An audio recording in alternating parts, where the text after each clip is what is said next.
What is up, beautiful family? I hope that all of y'all are having a great afternoon. So me and my son just came out of Walmart.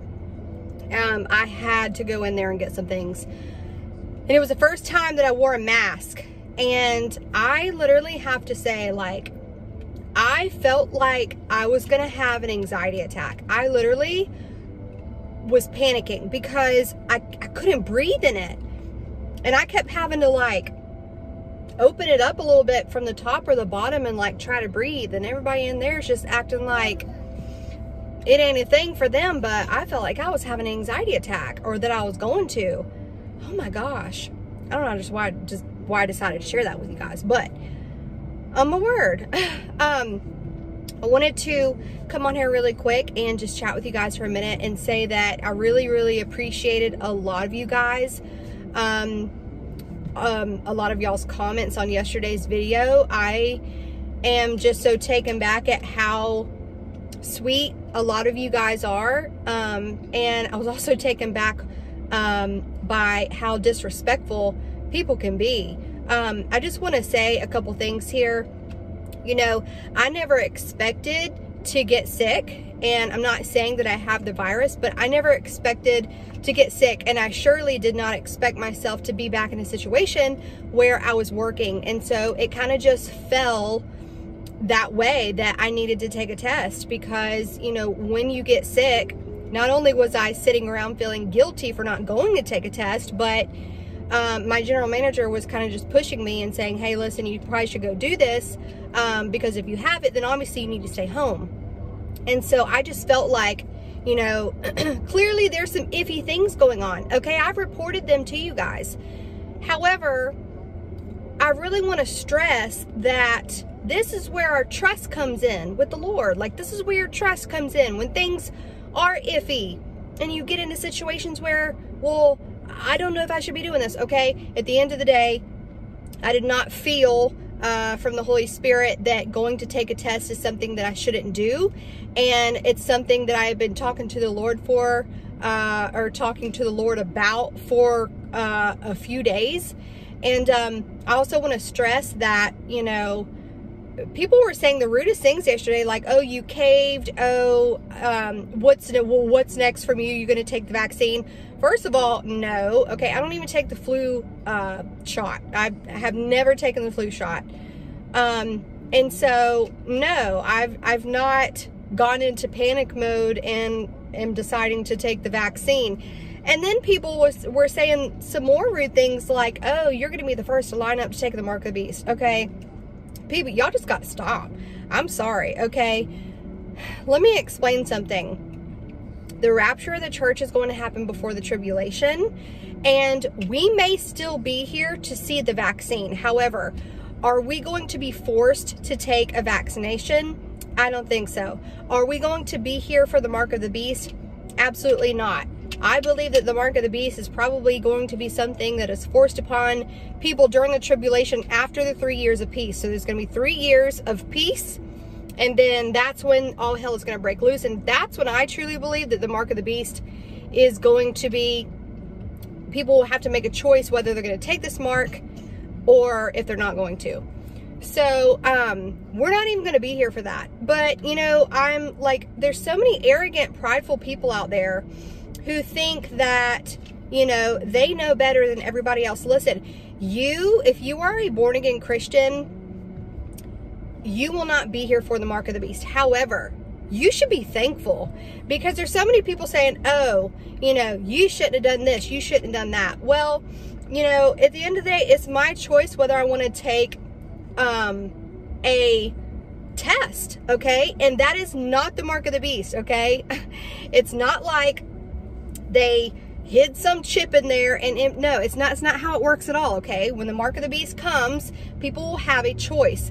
But, you know, people are just so arrogant and prideful and think that they just are so strong. Like, you better be really, really blessed and happy that you're not going to be here to take the mark of the beast, because people seem so, like, confident in their flesh. Okay, you don't know at the end of the day what you would do when you're put in the situation. And thank God we're not even going to be put in the situation to take the mark of the beast. However, last night I wept in my quiet time alone with the Lord. I wept, literally bawled over these poor people that are going to have to go through the tribulation. And children will be born into the tribulation. Do I believe that the Lord is going to protect his children? Absolutely. And do I believe that he's going to put protection around and give those strength who do decide to take the mark of the beast for Christ's name's sake? Yes, I believe that the only way that they're going to be able to make it is by his literal strength that is going to be imputed to these people. Because if you're just going to, you know, have confidence in your flesh and say, oh, I'm not going to take that mark of the beast. What, baby? It's okay. Just play with your blaze machines, okay? People are so confident, like, that they just know what's best for everybody, and that, oh, well, look at me, I would never take that. You don't know what you would do. Thank God if you're a born-again Christian, you're not going to have to take the mark of the beast.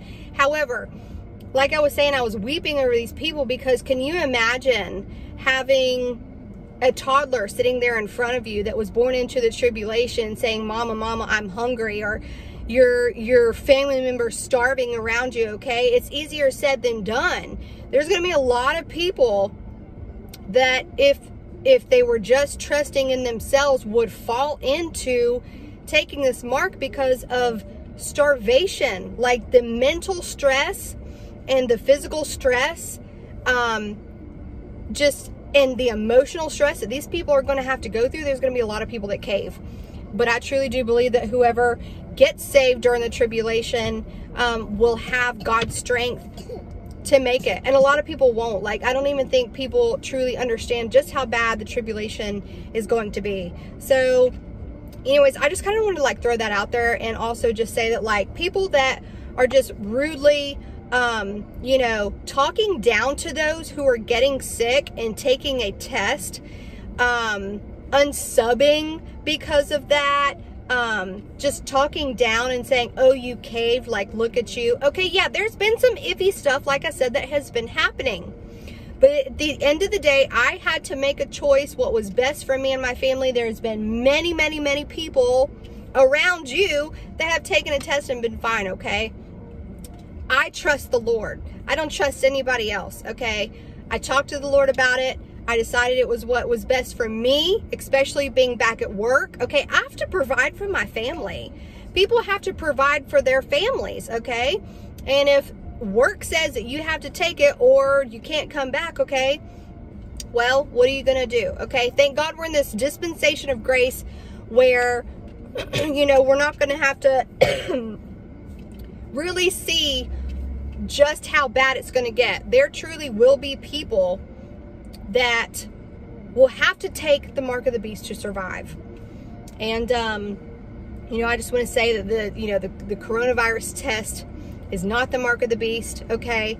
There may be an agenda. There is an agenda behind this. However, at the end of the day, when it comes to anything, I trust in God only. And I know he's got me. And I know he's got my family. I know he's got my back. He's got my children. He has us in the palm of his hand. And he's the only one I trust. So, you know, I don't care how bad it's going to get, okay? But I do know that the Lord is coming very soon. And I just wanted to say thank you guys for being so nice yesterday. And to the people that have disrespectful things to say about, you know, and it's probably coming from people who haven't even gotten sick, okay?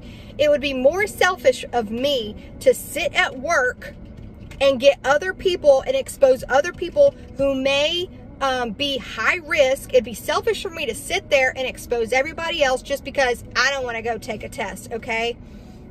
It is what it is. I trust the Lord. That's all we can do. Anyways, I love you guys. I am staying out for the rest of the week until my test results come back. I am feeling much better. I just still have a little bit of just like phlegm up there, and I still have a little bit of a cough. But other than that, I am recovering fine. And, you know, I'm just trusting in the Lord, okay?